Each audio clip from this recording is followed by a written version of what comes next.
Всім привіт! Рішив зняти обзор на таку бензопилу. Це нова бензопила від фірми Ground, виробництва Чехія, на 5,8 кВт, точніше Вт. Так, комплектація ось така. Дуже хороший ключ, напільник. Зразу купив трьохточкову свічу до неї, щоб не мати проблем. Там стояла від заводу ось така.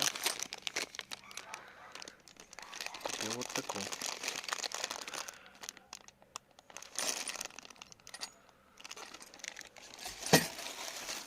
Інструкція, гарантія, кожух.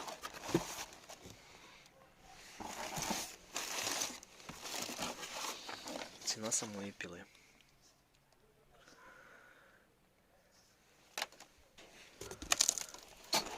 Коробочка виглядає так.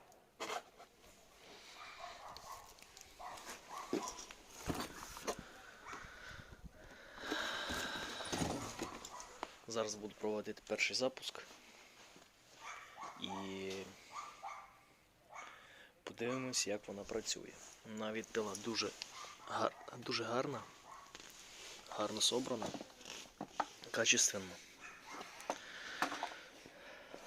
Невеликих розмірів, зразу говорю. Не є, що дуже велика вона. Є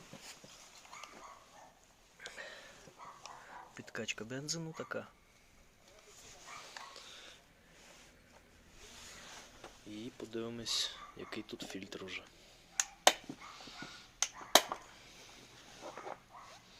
Щоб все в одному відео було. Так, прошу.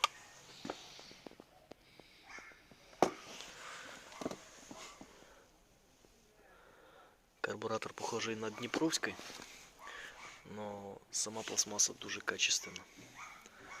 Мені дуже подобається, чесно говоря. В цю ціну дуже хороша зборка. Все плотно лягає, без швів, все класно закривається. Ось такий стоп.